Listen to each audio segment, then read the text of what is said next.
Salam, hər vaxtınız xeyir olsun. Deməli, söz birləşməsi ilə əlaqədar olan bir testin izahına diqqət edək. Baxaq, neçə cümlədə bütün cümlə üzvləri sərbəst söz birləşməsi ilə ifadə edilibdir. Yəni, sərbəst söz birləşməsində nəyi nəzərdə tutulur?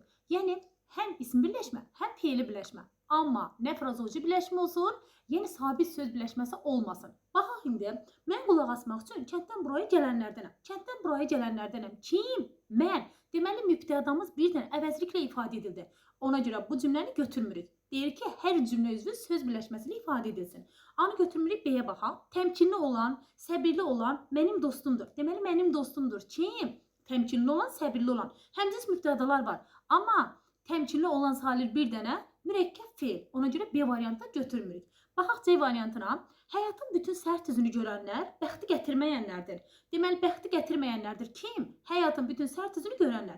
Bəxti gətirmək sahibi bir dənə sabit söz birləşməsi. Yəni, frazoji birləşmə. Bizdən isə sabit yox, sərbəst söz birləşməsi istəyir. Baxaq D variantına. Bizim qapının açarı sizin yoldakı maşınınızdadır. Sizin maşınınızdadır nə? Qapının açarı. Hansı qapının? Bizim qapının. Burada bizim və sizin əvəzliklərlə ifadə edilən üçüncü növ təyinli söz birləşməsi özünə, İkinci tərəfdə özünə aid məsubə şəkilsini tələb edir. Özünə aid məsubə şəkilsi olmayanda bizim və sizin sözləri müstəqil təyin olur. Yəni D variantımız da aid deyil. Baxaq Y variantına. Ona gözdağı vermək mənə qarşı düşmənlik etməkdir. Mənə qarşı düşmənlik etməkdir. Nə? Ona gözdağı vermək. Deməli, ona gözdağı vermək mənə qarşı düşmənlik etməkdir.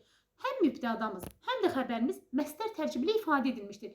Yəni, söz birləşməsi ilə ifadə edilmişdir. Bir dənə cümləmiz bizim şərtimizə uyğun olur. Deməli, cavabımız oldu A variantı.